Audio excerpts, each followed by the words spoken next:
Cimice asiatica, il Veneto dichiara lo stato di crisi. Nel nostro territorio i danni sono ingentissimi e pari se non più a quelli causati in Puglia dalla Xylella fastidiosa. Attualmente si parla di cifre da capogiro e tristemente destinate ad aumentare, secondo le stime dei diretti interessati, gli agricoltori. Più di 100 milioni, più di 100 milioni. Qua veramente è un problema grave.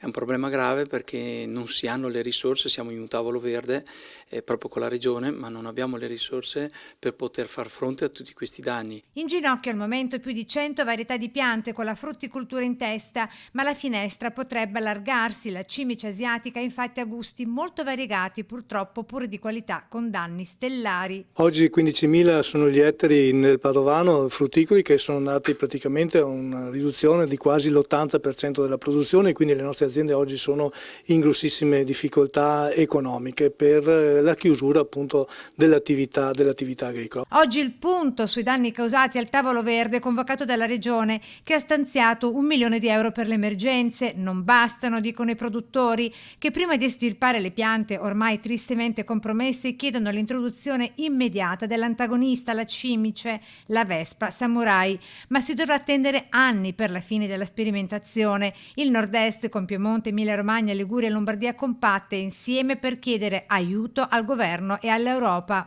Un protocollo che stiamo chiedendo al governo, adesso avremo un incontro con il nuovo ministro dell'agricoltura, delle risorse per far sì che le nostre aziende passino questo periodo appunto di chiamiamola tragedia economica.